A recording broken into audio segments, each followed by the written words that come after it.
On this episode of Off the Script Elite, I have news on Vince Russo offering his help to Cody Rhodes and All Elite Wrestling Creative. Also, Taz could be the new authority figure on Dynamite on Wednesday nights. Kris Statlander is not getting an AEW Women's Championship match this Wednesday. What happened, and what is my opinion on the match being pushed back to next week? Also, Chris Jericho has accepted Hiroshi Tanahashi's request for an AEW World Championship match, and Cody Rhodes himself has a new manager this Wednesday on Dynamite. All this right here on Off the Script Elite.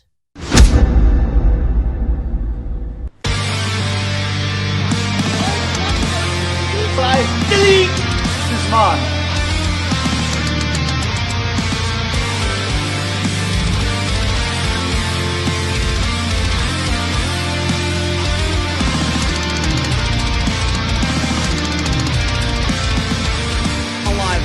People still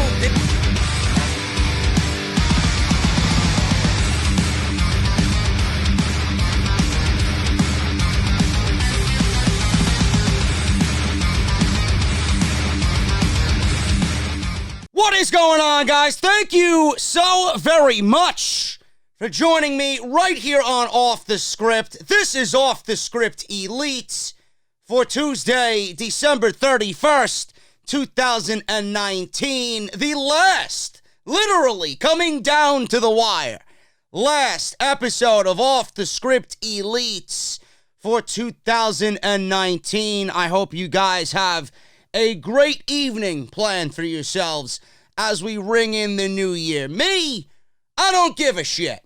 I'm just going to go into the new year like I ended the decade of 2019, and that's working my ass off right here on the channel because you guys need the news. You guys need somebody with an unfiltered opinion on the news, and that's why you're here on Off the Script. Today, we're talking about All Elite Wrestling. How do I sound, by the way? Still working out my new setup, but I wanted to use it for OTS Elite today. If I sound better than I used to, let me know down in the comments below. We got a great show for you guys lined up today. We're going to go over the updated card for what is a loaded AEW Dynamite on TNT. Jim Ross calls the AEW Dynamite ending, the last show that we seen before the Christmas holiday. He called the ending with the Dark Order the drizzling shits. There is a moment when you love Jim Ross and you love him so much that you just want to give him a big hug. And then there are moments on the show where you realize, I don't even know why this guy is here. He's so old. Why is he behind the microphone on AEW Dynamite? I love this Jim Ross. The drizzling shits is exactly what I would say it was as well. We're going to go over Kris Statlander not getting an AEW Women's Championship match on Wednesday. Apparently something came up, and I am going to question why any of this is a situation right now. I do not agree with her backing out of an AEW Women's Championship match, and we'll go over that today right here on the podcast. New Japan Pro Wrestling. New Japan Pro Wrestling is not on AXS TV anymore. I figured I would lump this into the podcast because we got news on that. And Chris Jericho accepting Hiroshi Tanahashi's challenge for the AEW World Championship. And we'll go over that as well and go over what I talked about on the last episode of Off the Script Elite, because I think that is exactly what is happening here in AEW, with Jericho being the world champion, going over to Wrestle Kingdom 14 and fighting Hiroshi Tanahashi on that major pay-per-view. So we'll talk about that as well. A major free agent out there that you might not be thinking of is flying under the radar. A major free agent nonetheless. Someone who I would absolutely look at if I was All Elite Wrestling. He wants to compete in AEW. And no, it's not Killer Kross, which I hope is also the case, but it's somebody else that you might not be thinking of at this moment. And Dynamite and the Chris Jericho cruise. How is AEW going to handle that? Is it going to be live? Will we see a taped episode of Dynamite? And AEW officially announces the annual win-loss records to be reset. My thoughts and opinions on that as well. So much to go over right here on the podcast. I am JD. Thank you guys so very much for joining me here on Off the Script Elites. If you guys have not done so, I would greatly appreciate it. Hit that subscribe button down below and turn on that bell for all notifications. Thank you guys so much for hitting that subscribe button. If you've already done so, it greatly helps out the channel, as well as that bell. Make sure it's all on and you guys get all my uploads and all notifications of when I do indeed upload. Follow me on Twitter as well, man, at JD from NY206. That's on Twitter and Instagram, so make sure you guys do both of that. I would greatly appreciate that. We have a great social media presence, even though I'm not one of the individuals on social media that's well-liked in the wrestling community because of my out-there opinion, but I don't give a shit. We're going to be doing bigger and better things in 2020, so make sure you guys follow me on Twitter. We live tweet during Raw, during SmackDown, during AEW Dynamite, and all major shows during the year, so please go and do that if you want my in real-time opinions. Make sure you guys check out the description down below for all the videos that you might have missed. There's a ton of wrestling content that I upload during the week. Towards the end of the year, it kind of gets a little bit slow, but there is stuff down there for you guys to check out if you have not done so already. There's some video game content down below as well. I'm in the middle of Luigi's Mansion for the Nintendo Switch. Really fun, man. Hey, listen. I get so pissed off with pro wrestling during the week that I need to calm down and play some Nintendo Switch. So don't mind me. If you guys want to go see that and laugh along with me during my my silly hijinks during that, you guys can certainly go and do that as well. And if you want to support the podcast via Patreon, you guys can certainly do that as always. Patreon.com/JD from NY206. And the podcast today is brought to you by my good friends over at Audible. audibletrial.com/offthescript. You guys can use our unique link and basically just sit there, listen to me talk about AEW, get 30 days free of Audible service, and one free audiobook of your choice. It really is a great deal, guys, and I don't know how many of you are listening to me that have not signed up. I mean, who doesn't like getting anything for free? It's unbelievable how you could just sign up, go through the sign-up process, choose your book, get 30 days, one free book, and you can cancel any time in that 30 days and still get to keep your audio book for free, man. I want to thank you guys for supporting Audible. I want to thank Audible for sponsoring the podcast for as long as they have. audibletrial.com/offthescript.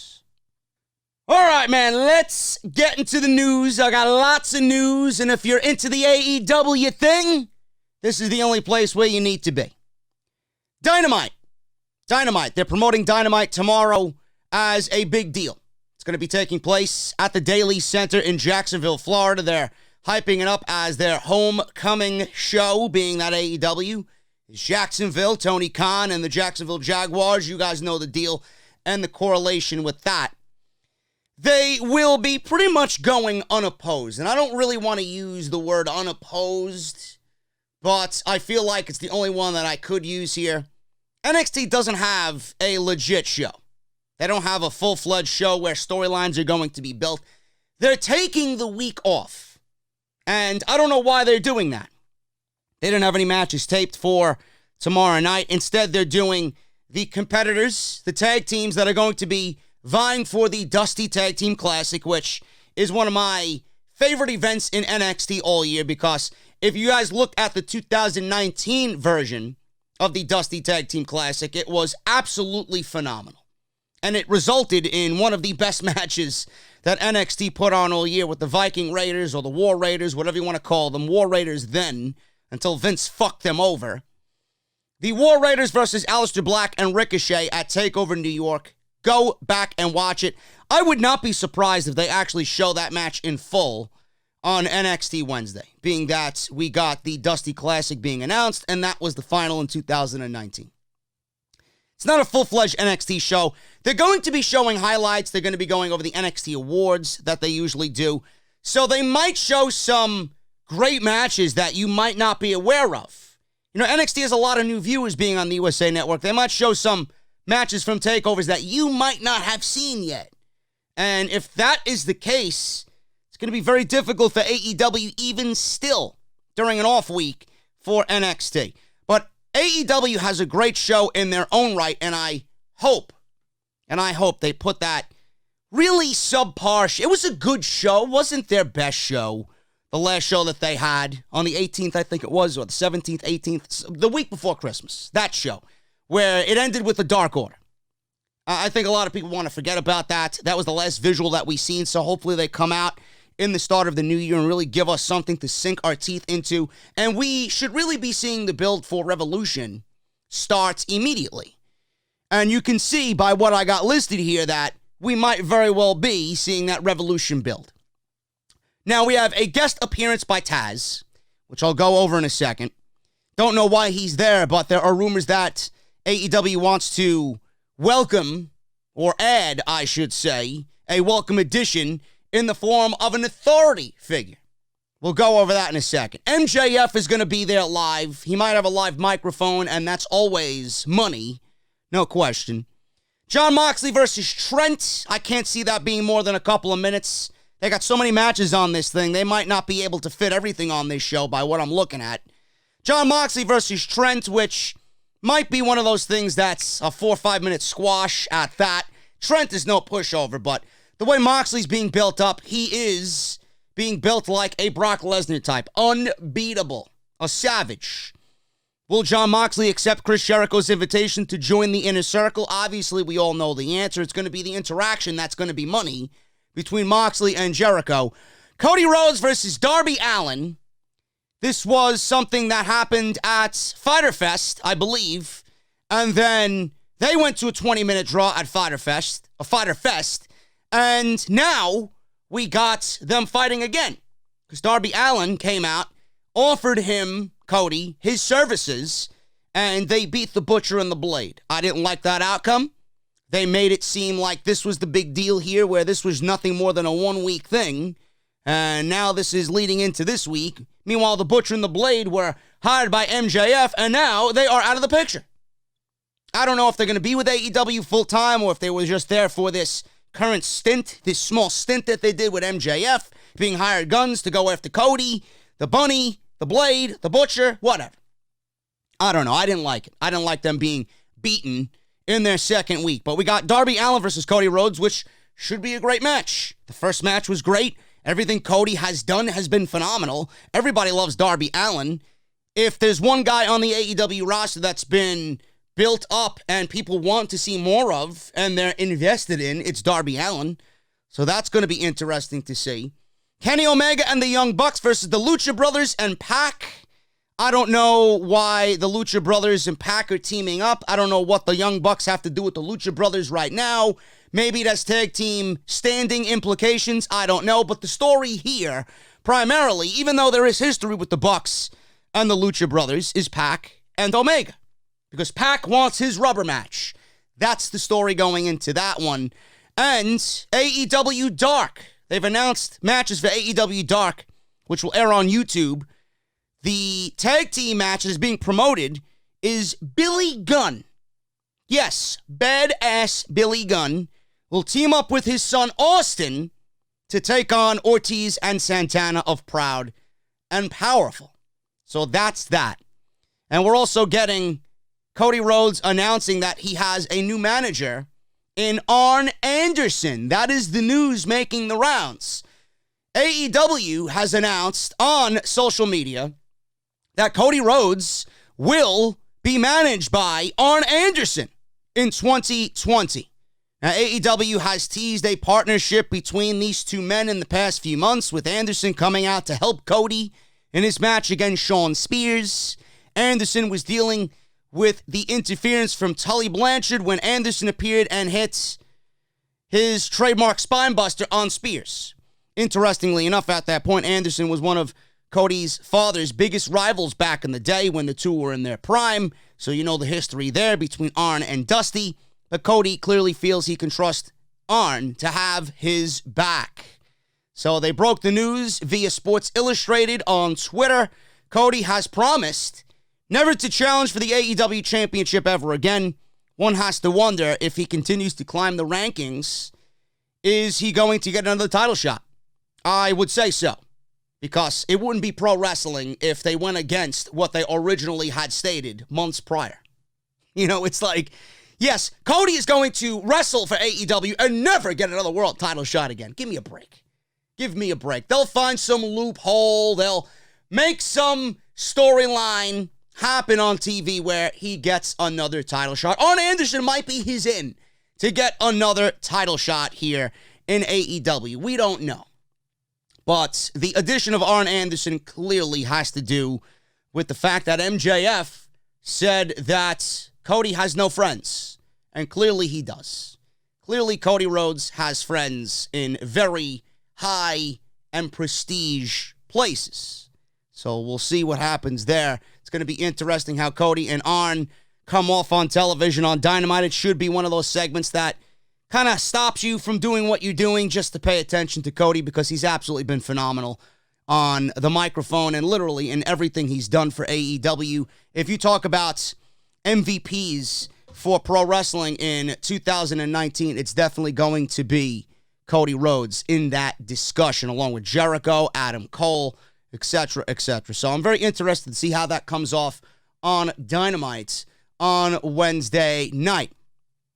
Before we get into the Taz thing, I want to go over AEW announcing that they will not air live on the Chris Jericho cruise. Now, AEW has a lot of plans for 2020. We got Dynamite building towards Revolution in February on the 16th, and that's going to happen in Chicago. I'm not sure if I'm going to be out there just yet. It's a very enticing offer. There's nothing wrestling-related going on. There's no StarCast. There is a comic book expo that's going on, but I wouldn't really be going for that. Maybe one day, but I'd love to check out the eateries and the breweries that I did not get a chance to see in Chicago, and my buddy Jesse lives out there, so it's always great to see him. But I don't know if I'm going to go out there just yet, because if I do, I'm not going to go to the pay-per-view. I will just take my setup and just record wherever I am stationed in Chicago. Watch it, do my thing, go home. So I don't know if that's really worth it, but we'll see what happens. But the Jericho cruise is something that's happening while AEW is going to be filming Dynamite. Jericho's got his rock and wrestling rager at sea. I know the Solid Monster is going to be there. He's going to have a good time. He was bragging about it the last time we did House of Glory commentary, and he kind of made me jealous that I wasn't going. But, I mean, who envies the Solid Monster being on a ship that's probably going to be 98% cock? I don't know. It's going to be very difficult to find a female, let alone an attractive female, on a wrestling cruise. The most attractive females will probably be the women that are employed by AEW. So I don't know what's going to happen there. I don't even know if he's going to be able to podcast. Who the hell knows?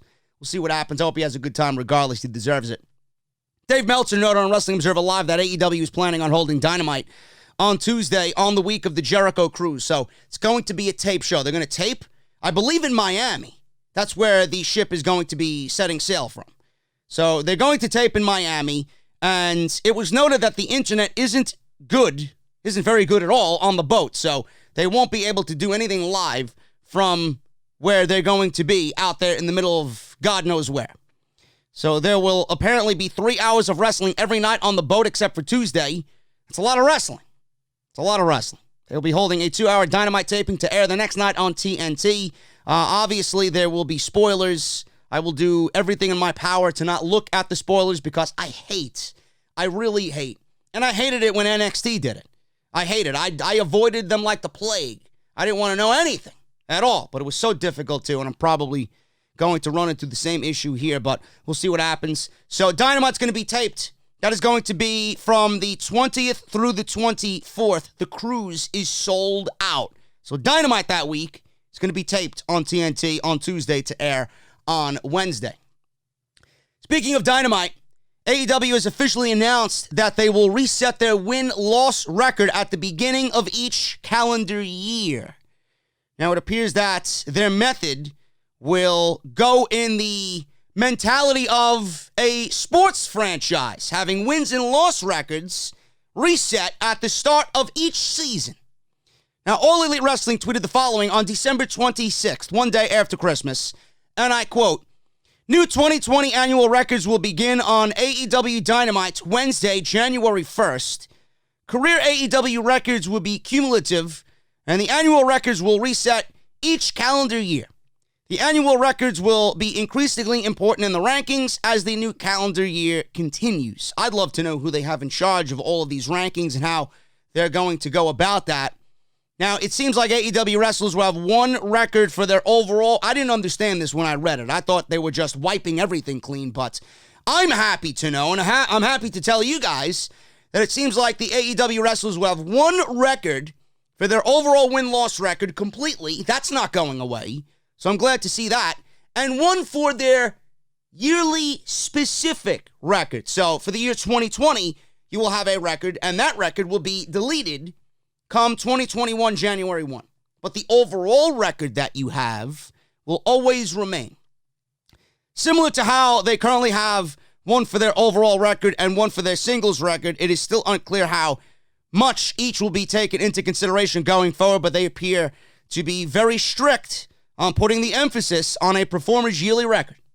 So that's that. It's also unclear how any of this will have any effect on the current rankings, as Jon Moxley and Kris Statlander finished 2019 as number one contenders for the AEW Championship and the AEW Women's Championship, respectively.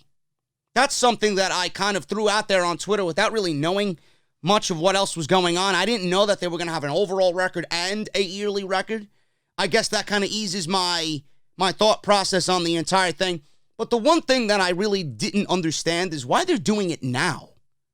Like, if you really want a reset, why don't you do it after All Out, is what my mentality was. That's what my line of thinking was. Why didn't you do it at All Out? All Out seems to be their true reset.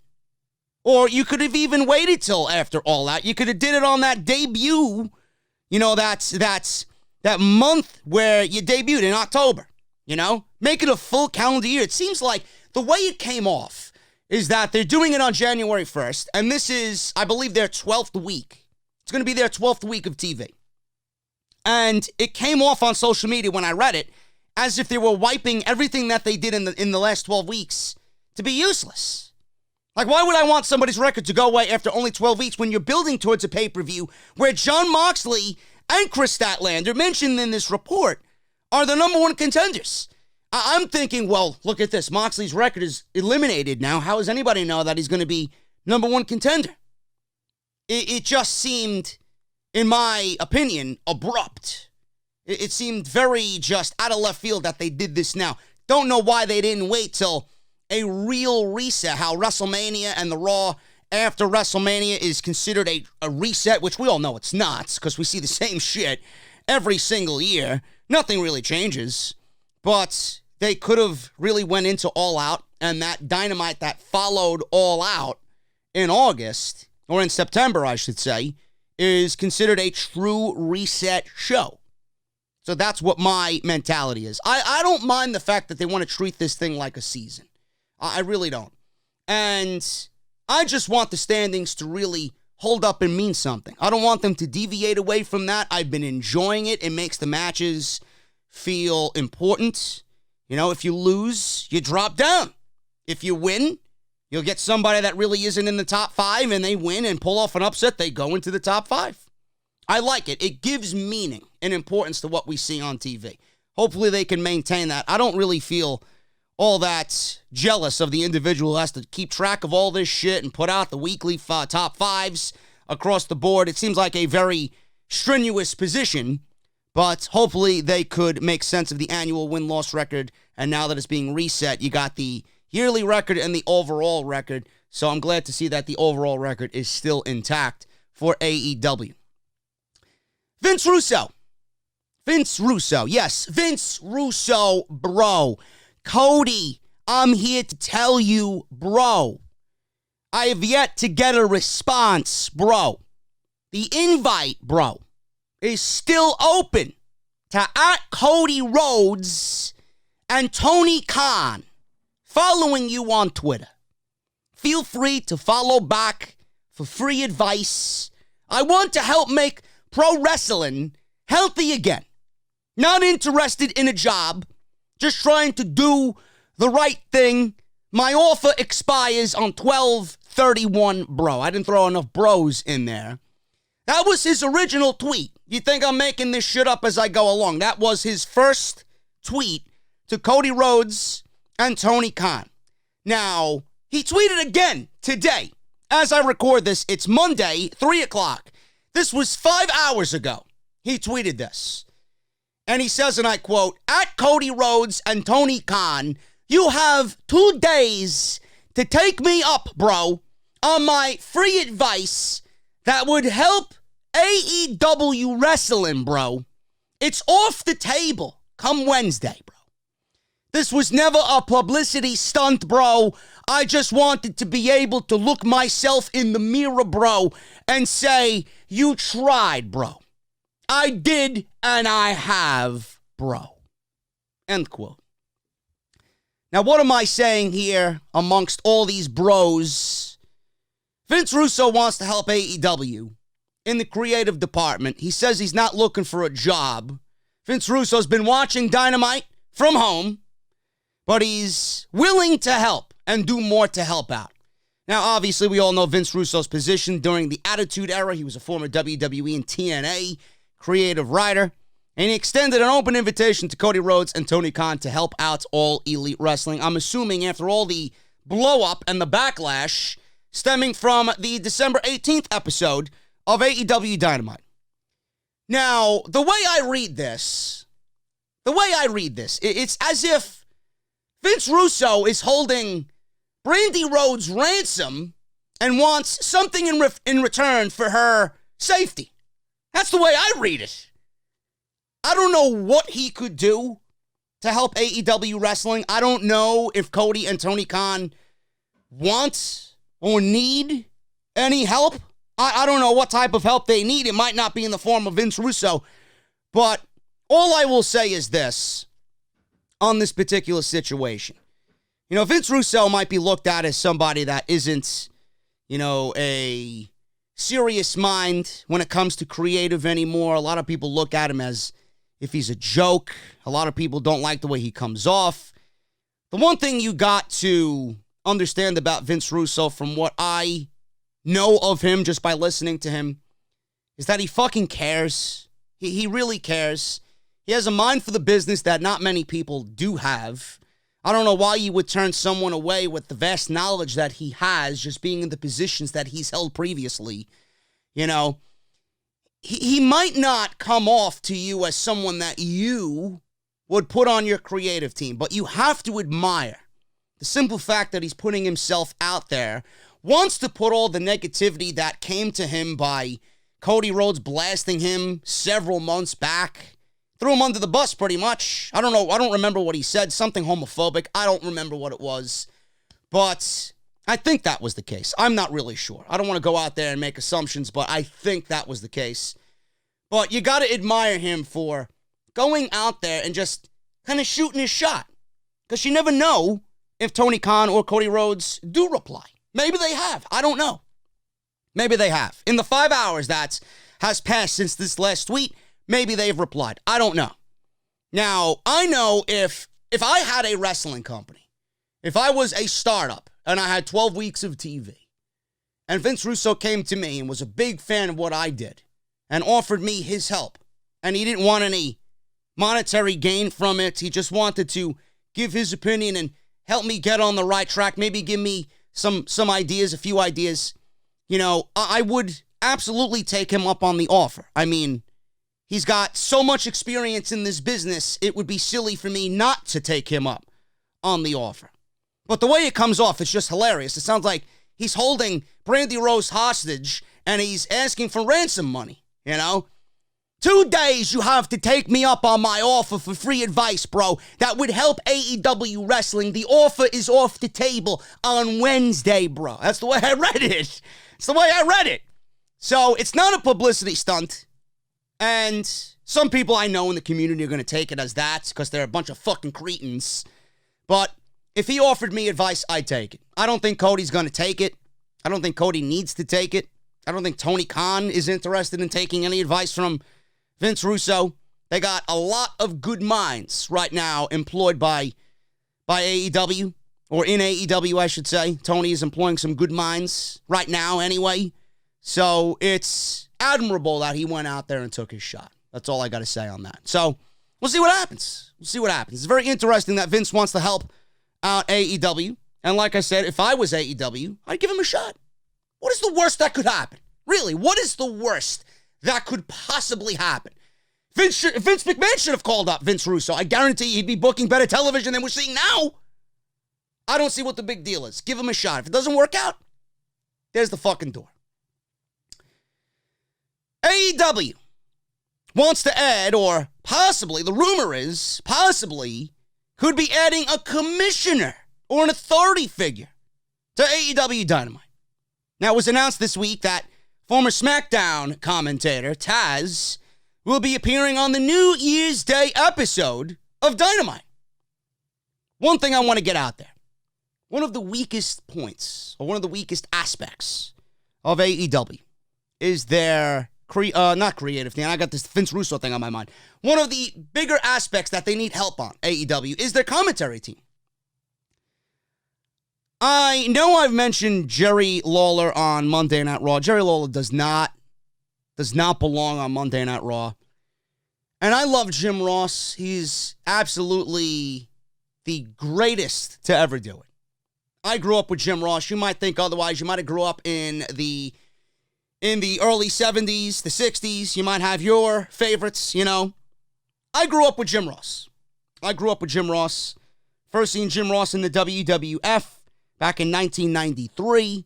I remember him calling WrestleMania 9 and the King of the Ring that year. King of the Ring 1993 was one of my favorite pay-per-views of all time. I loved the commentary trio on that show of Jim Ross, Bobby Heenan, and Macho Man. It was just so enjoyable to listen to. It really, in my opinion, it was. Jim Ross is somebody that I grew up with listening. He is the voice of my era. He's the voice of my generation when it comes to pro wrestling. Can't say that now in 2019 going into 2020. I don't know if Jim Ross is the right man for the job anymore, especially every single week. I would absolutely love to hear Tony Schiavone in that play-by-play role. I think Jim Ross honestly should step aside and go and do something that's a little bit more valuable to AEW, and that is talent relations. Or, you know, give his opinion as far as creative direction, what to do with character, develop characters. Somewhere backstage, I'm sure he's got a bigger role than the commentary role right now could ever be. And I do think Tony Schiavone should be the guy. Excalibur's fine. He's not the greatest. You know, he's got his off nights. But Schiavone, Excalibur, and I would love, if they need a trio, which I don't understand why they do. I don't understand why any promotion needs a trio. I would add Taz to the commentary team. I always enjoyed Taz's work. Always. And I'd love to see him in that role. Maybe you could do Schiavone and Taz. One week you do Schiavone and Excalibur. Maybe you do 1 week Excalibur and Taz. I don't know. You have the leisure to do that. And where's Golden Boy? You hired Golden Boy for what? I don't know. But he's not being used. And he was very good at Fyter Fest. So you got somebody with untapped potential in this industry that went out there and hit a big home run at Fyter Fest, and you're not really utilizing him in any role here on this show. Meanwhile, you got Jim Ross, who doesn't really flow well with Excalibur at all. And Jim Ross, to me, he doesn't have that enthusiasm that we need. You need a powerful voice behind the commentary booth, and they don't have that. That's why NXT is so great. They got Morrow, and Morrow makes and enhances everything so much more when he's behind the commentary table.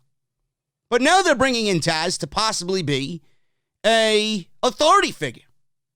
Twitter source WrestleVotes. You guys know WrestleVotes. He usually reports on WWE news. He's reporting that AEW higher-ups are considering adding an on-screen authority figure to TV. While nothing has been confirmed as of right now, WrestleVotes says that Taz has interestingly just finished up with his job on CBS Radio, which I didn't even know, suggesting he has more free time on his hands. They say on Twitter, and I quote, "Rare non-WWE drop. I regularly talk to someone in the wrestling business, not directly tied to WWE. AEW is considering adding a commissioner-type figure to TV. Name to watch is Taz, who recently just finished up with his CBS radio job. Not sure it happens, but interesting nonetheless." Now, would this work? Yeah, it would work. Would this be a welcome addition to Dynamite? Yeah, it would. And you know why it would? Because NXT has an authority figure, and his name is William Regal. If AEW wants to add an authority figure with somebody like Taz, and Taz has that position, and he's got that commanding presence, and he's got that no bullshit attitude where if someone on the roster wants to fuck with Taz, you know they're going to get fucked up. Even though he's not the biggest guy in the room, Taz will fuck you up. You're not going to say anything disparaging, or you're not going to bullshit your way out of something concerning Taz. If he's got an authority figure and he tells you to do something, you better fucking do it. I could see that. If they want to do it, it could add another element to AEW television. I mean, who's booking these matches, right? Yes, AEW management. AEW management, great. But who is he? Who is it? We all know it's Tony Khan, but he doesn't have an on-screen role. We all know the Young Bucks are executive vice presidents. We all know Cody and Kenny are executive vice presidents. If we have Taz as that on-air authority, and he gets this role, and he's on TV, it's going to add a new dynamic to television. It's going to add a new dynamic between authority figure and superstar, whoever he's in the ring with, doing whatever with, right? And if they book it like they do in NXT with William Regal, I see no issue with this whatsoever. As long as the authority figure is not the commanding presence on TV and takes up 5 segments on a 2-hour show like Shane McMahon did. We don't want to see that. If they could do that, if that's their vision, if that's their idea, and they want an authority figure, that's the way they have to go about it. I'd love to see it. I'm open to it. And Taz could be the right guy. It's a new role for him. I don't think he's ever been in that type of role. But I honestly think if they need an authority figure, you got a couple of guys back there that I'm sure could handle that role. You could get anybody and handle that role the way it should be handled. I honestly think Taz and his strength would be behind the commentary table. I think him as a color man where they need help. Where they need help is their announce team. If they put him there, I think that's going to be the best utilization of Taz if he wants to work with AEW. See what happens. It's a very interesting thing, and we'll see what happens on the way to Revolution. We might have a new authority figure on Dynamite. Kris Statlander. I want to talk about Kris Statlander. This was something that kind of irked the shit out of me when I read this story. Now, after defeating Britt Baker on the 12-18 episode of Dynamite, Kris Statlander earned the right to challenge AEW Women's Champion Riho for her title on New Year's Day, Wednesday, tomorrow. That was the scheduled match. Riho versus Kris Statlander. Now, AEW announced last week that due to a prior commitment, Statlander would be unable to make this show. Instead, Riho will defend the belt against Nyla Rose, Hikaru Shida, and the aforementioned Britt Baker. It has now been revealed by SoulCal Uncensored that Statlander will miss the show due to being booked for Bar Wrestling, the promotion, Bar Wrestling, on January 1st. She was booked for the show even before being signed by AEW. Kris Statlander was booked for Bar Wrestling New Year's Day. prior to signing with AEW. From what I'm told, Bar Wrestling was completely okay with missing their show, but Kris wanted to keep her word. Says a lot about her as a person. Credit to AEW for putting wrestlers first, too. AEW president and founder Tony Khan later revealed that Statlander will challenge the winner of the four-way match on the January 8th episode of Dynamite. He says this, and I quote, "Rather than force Kris to choose between her title shot or keeping her word on a commitment she made before signing here, we're allowing her to do both. The champion Riho will defend against number 2, Britt Baker, number 3, Shida, and number 4, Nyla, in a four-way title match. The winner defends against number 1 seed Kris Statlander on January 8th. That's what Tony Khan said. Now, I find issue with Kris Statlander. At the same time, I don't find issue with Kris Statlander. I will never get on her about not paying it forward. I will never get on her for being loyal to everybody that has given her an opportunity to get where she is today. I can't really fault her for that. I can't really sit here and say, you know what, she made a mistake. How could she? How could she do that? Bar Wrestling probably gave her opportunity after opportunity after opportunity. She knows management there. She's wrestled several that came from there, that still might be there. And they gave her a platform to get where she is today. I will never fault her for that. In fact, we need more people like that, because not everybody thinks like that. Not everybody's good-hearted like that. And good on Tony Khan for finding no fault in this either. But, where he has a good heart and he's being very lenient and very giving to his performers, it makes AEW look very lazy. It makes AEW look very lax in the situation. You mean to tell me that this was not in the know before she signed with AEW? This wasn't in the know before you started to strap the rocket pack to her and make her the number 1 contender? You didn't think, well, maybe she has other independent dates that she needs to go out there and complete and finish before we start pushing her to the fucking moon? I don't understand that. You did all that you did for Kris Statlander without knowing that she has other commitments to finish up with before she goes full-time with AEW? Kind of makes everybody in AEW management look a little stupid, if you ask me, for not backtracking and doing their homework on who they signed. That would have been one of the first things that I would have raised. Does she have any prior commitments before we start making her the women's champion?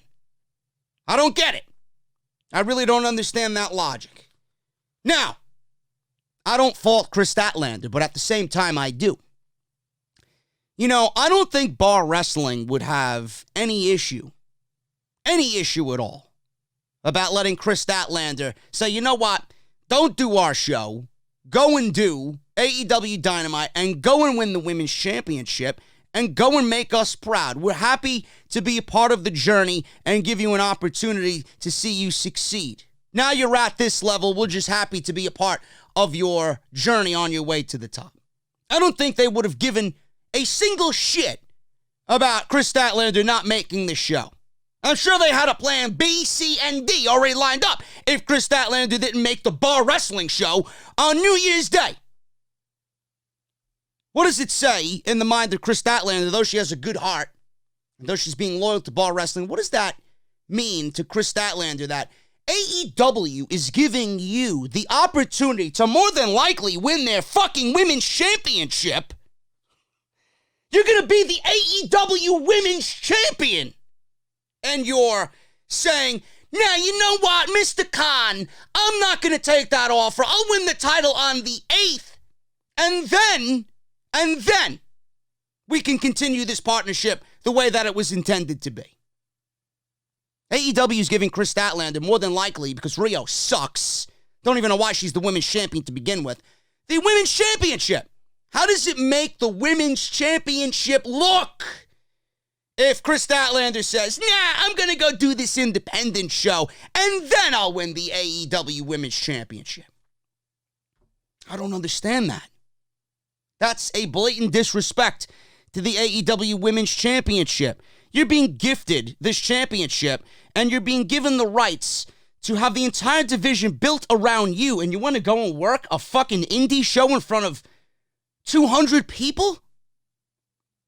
I don't understand that logic. I really don't. If someone's giving me this opportunity, all you have to do is pick up the fucking phone and call Bar Wrestling and tell them what's going on. I doubt they would give you any lip whatsoever. And Bar Wrestling looks even fucking stupid themselves for doing this. Because what would be more valuable to Bar Wrestling? To have Kris Statlander show up for their promotion as Kris Statlander?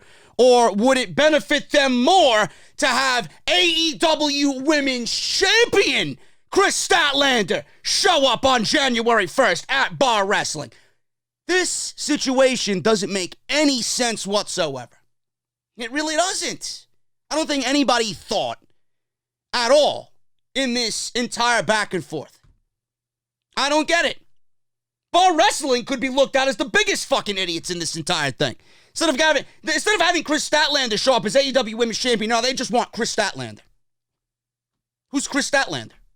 Kris Statlander's with AEW. Great. You don't think it would benefit your show to have her on the posters? AEW Women's Champion, Kris Statlander. Final appearance at Bar Wrestling. Couldn't book this woman on another date? It had to be New Year's Day? I don't know, man. Statlander didn't make the title look all that prestigious. She didn't give the title the feel of, oh, it's the most sought-after women's championship in pro wrestling. The most sought-after women's championship in pro wrestling, right? It's like she's shitting on the title without really meaning to shit on the title, but she's shitting on the title anyway. She could have made this decision. Bar Wrestling could have worked in correspondence to this and made this thing feel bigger and make it seem a little bit more logical, and they refused to do that. I don't know, man. Maybe I'm just losing my mind, and maybe I think different than everybody else. But it's my opinion. It's my opinion, but who the fuck am I, right? I only sit here and talk pro wrestling. I've been watching the product for 30 years. You don't think I know a thing or three? Give me a break, man. Statlander should be on that Dynamite. And now, who's to say? If I'm management, I don't have to give Kris Statlander the championship now. I could go and give it right to fucking Nyla Rose and fuck everybody over, to be honest with you. Watch them do that. I hope not. Now, you got a four-way? All right, Rio. Rio's the champion. She could lose. She doesn't have to be pinned. But Shida should end up winning that match. Shida should be the new women's champion. That's the way I'd go. And Kris Statlander, if this was WWE, goodbye. Goodbye. You don't want to make us top priority? All right. What we had planned for you was women's championship. Now what we got planned for you is you're going to wait another 6 months to a year to get back to that opportunity because there are other women in line that want the same thing you want. You didn't want it. You didn't find it to be more valuable. You found Bar Wrestling to be more valuable.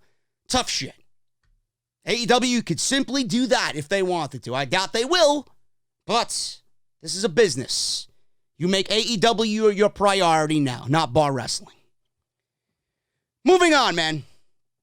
Jim Ross calls AEW Dynamite ending with the Dark Order, the drizzling shits. I don't even want to talk about it. It's over. Hopefully they take that moment. And they give us a good show on Wednesday. But Jim Ross spoke on Grilling JR, his podcast, and said this about the Dark Order ending on Dynamite. Since the 70s, how many matches do you think I've called that are the absolute drizzling shits? Every brand with some big names.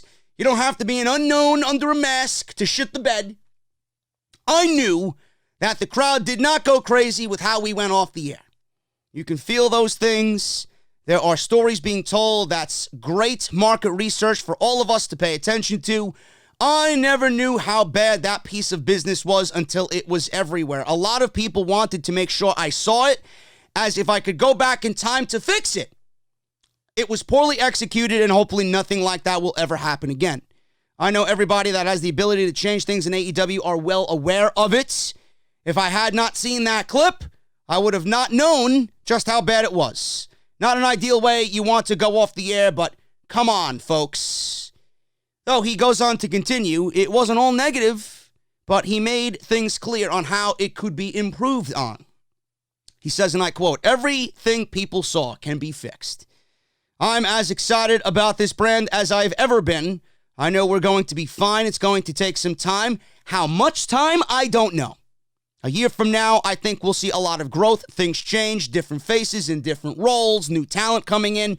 It's hard to act to keep your incumbents over while getting other talents over. I was embarrassed to see what I saw. Did I like it? Hell no. I did not like it. Who could like it? I thought it was the drizzling shits. The drizzling shits can be cured." End quote. It was the drizzling shits. In fact, I would have never ended Dynamite like that.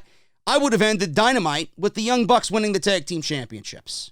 That's the way I would have ended Dynamite, the last Dynamite of 2019. You know, a lot of people say, and I've been one of those people, that have been saying that Kenny and Cody and the Young Bucks and Paige need to be putting guys over. Not so much Paige, because he needs to be put over.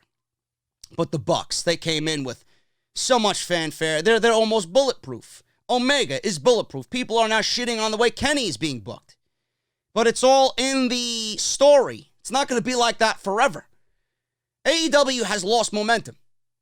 It comes to a point where you look at the Young Bucks, and I admire it so greatly, how they've decided to put teams like Private Party and the Lucha Brothers over. It's great. It's a great thing. You don't see that all that often. You don't see that selfless act in pro wrestling. Everybody wants to put themselves over. Everybody wants to win. They never want to lose, right? They think losing means that you're a loser. Not unless you book it the way you want. You can make anybody look great, even in a losing effort. But it comes to a point where the Young Bucks themselves, I'm not even saying Kenny, because Kenny's going to get his. Kenny's going to be the world champion by the summer of 2020. I know, there's no question. You got to be a fucking idiot if you don't see where they're going. It's going to be Kenny and Moxley for the world title at All Out. That's where they're going. Patience. But it comes to a point where the Young Bucks, they have so many tag teams that are relative unknowns. We love them. Private Party, I love them. I love them. Lucha Brothers, right? You got Jurassic Express. You got the Dark Order. You got the Best Friends.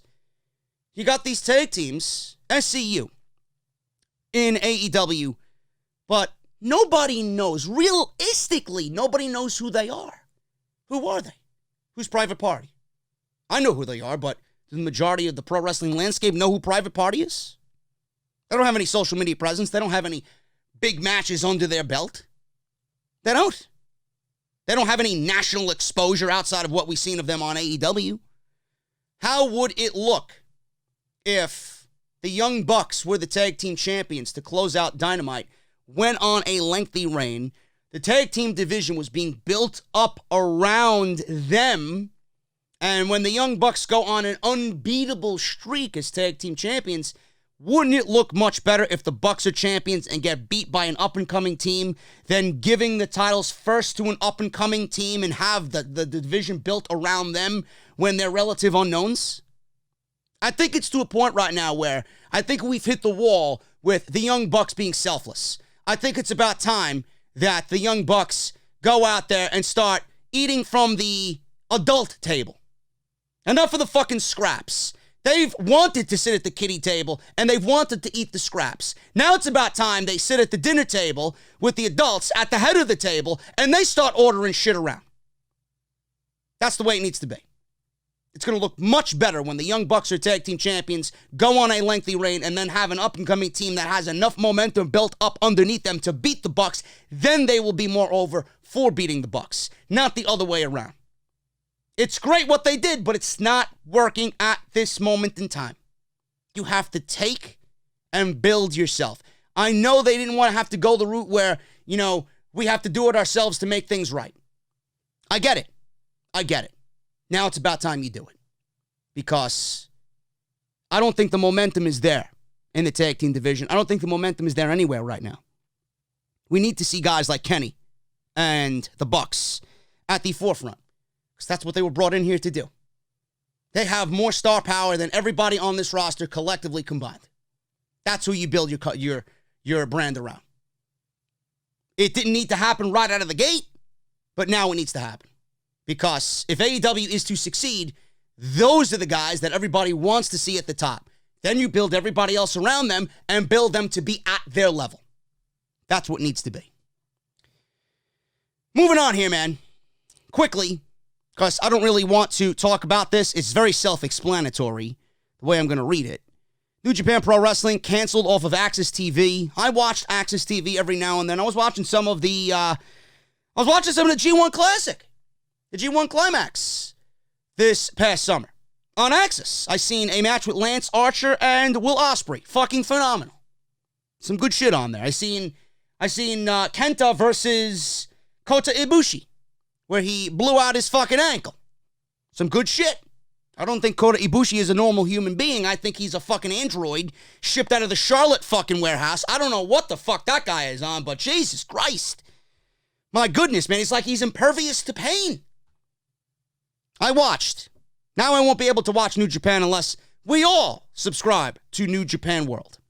In an update, Dave Meltzer reported that the agreement ended early as there is still 1 year left on the deal. Now, per the report, AXS has lost interest in promoting a rival company to the company that they currently own, meaning that Impact Wrestling just moved to AXS, and being that AXS is now owned by Anthem Sports and Entertainment, or the majority of the channel or the company is owned by Anthem Sports. Anthem didn't want another rival promotion on the same network, even though it's on a different night. They didn't want that on the same network as Impact Wrestling. That is the reason for AXS not carrying New Japan anymore. Meltzer noted that ratings weren't an issue. It was a decision just made by AXS because they didn't want another rival promotion on the network. He added, it's not good at all for New Japan, but as soon as AXS let go of all the key people who made the New Japan deal, it was a question of when and not if. This is not that big of a deal. It really isn't. In my eyes, for guys like me who don't really invest because I don't have fucking time to in New Japan, I watch some of AXS TV for New Japan content. Simple. Now, I don't consider this to be the end of the world because if you really want to support pro wrestling and you really want to support New Japan and you enjoy New Japan and you're not subscribed to New Japan World, now this is your opportunity to go and subscribe to New Japan World. Instead of illegally downloading it via some fucking wrestling sites, instead of watching it on 3-month delay on AXS TV, go out there and spend the $8.99 or $9.99, whatever it is, currency-wise, and get yourself some New Japan World and support pro wrestling. If you want to watch New Japan Wrestling that much, go and do New Japan World and support them while you're at it. They could use it. I don't see the negative in that whatsoever. So there you go. Austin Aries. Yes, Austin Aries wants to compete in AEW. AEW has, and Jim Ross mentioned this, AEW has the potential to break out in 2020. He said it himself on his podcast. Give this a year. It's going to be a vastly different landscape. I've been saying this for the last couple of weeks when it comes to AEW. They're going to look very different next year. And watch. I know what's going to happen. Now, you get the Revival, you get Luke Harper, you get Tessa Blanchard, you get Rey Mysterio, you get Matt Hardy. Things are looking vastly different on AEW Dynamite in 2020. Austin Aries wants to be a part of that. Cody Rhodes might not be able to compete for the AEW World title again. That is okay in Austin Aries' eyes because he wants to face the American Nightmare anyway. A tweet was sent to him by a fan, and a fan said this, and I quote, I may look like I'm fine, but deep down inside, I really want a Cody Rhodes versus Austin Aries match, really hoping to get that in 2020. Austin Aries obviously replied because he wanted to get Cody's attention. If he didn't give a shit about Cody or working for AEW, he wouldn't have said anything. He quote tweeted the fan and tweeted Cody Rhodes. I'll second this. And luckily, I'm still a free agent. At Cody Rhodes is one of a handful of men I love to compete against. And I've been digging at what AEW has been doing so far. It's like watching New Age NWA Crockett years mashed up with the best of WCW years. End quote. How this man is not signed, I don't know. Now, there's a lot of people out there that I've read reports from who said Austin Aries has an attitude problem.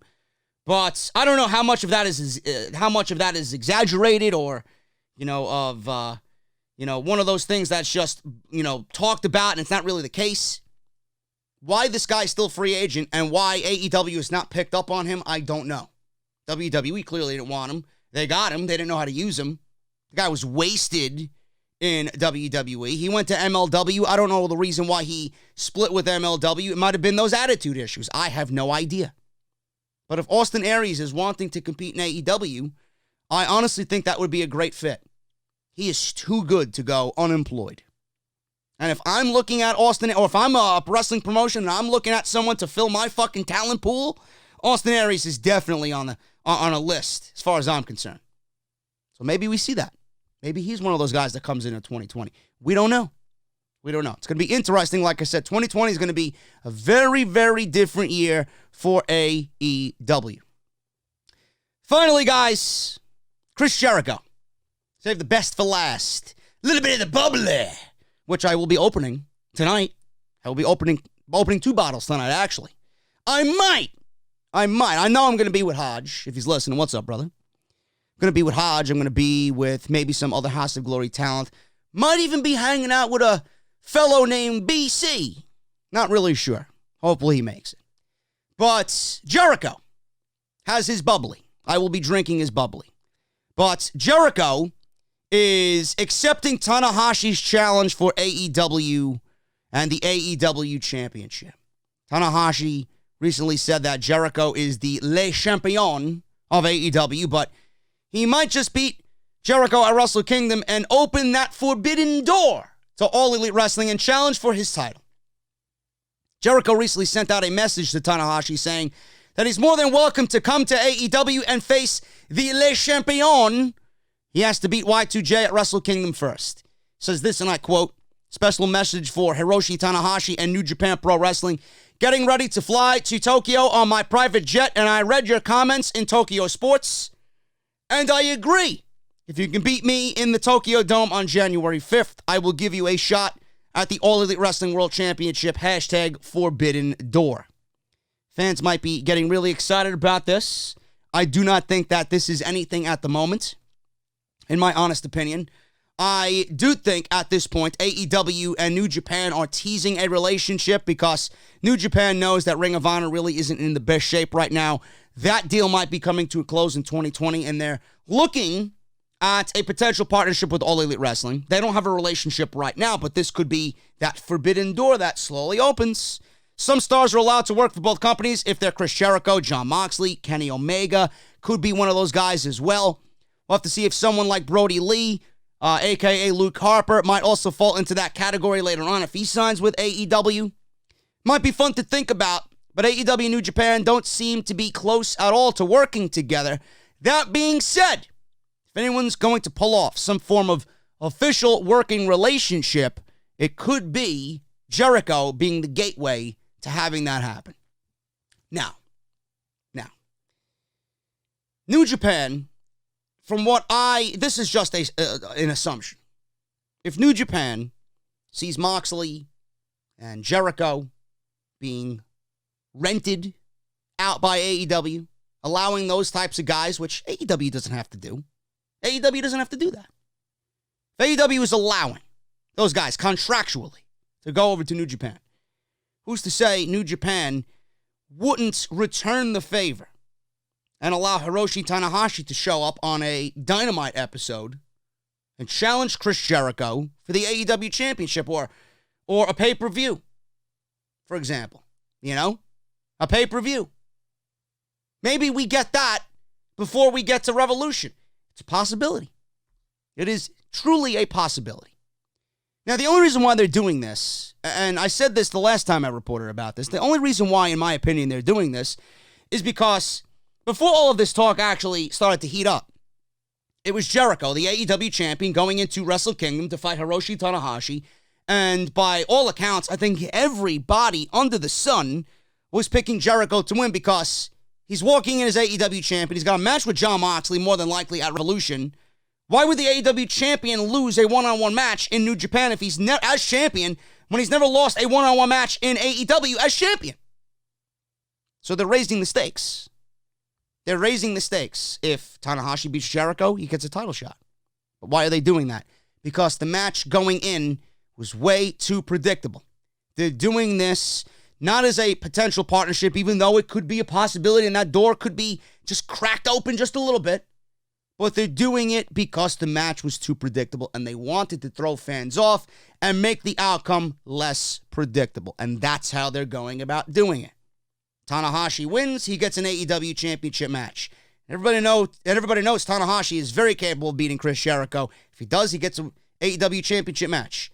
They're trying to take the predictable aspect of everything I just mentioned and make it unpredictable. You got to give them some credit for switching the entire feel of this match to predictable to, oh man, I don't know what's going to happen now. Had to be done. Because they knew that going in, that Jericho could not lose as AEW champion. Guys, I'm getting out of here. Thank you so much for all of your supports on Off the Script. If you guys want to support the podcast, you guys can certainly do that as well. You guys know the deal. Patreon.com/JD from NY206. Make sure you guys check out all the other content that you might have missed on the channel, link down below. Make sure you guys hit that subscribe button down below as well. Turn on that bell for all notifications. Follow me on social media at JD from NY206. And most importantly, hit that thumbs up down below. And I will see you guys right here on the podcast for AEW Dynamite right here on Off the Script. Guys, thank you so very much, and I'll see you all on Dynamite.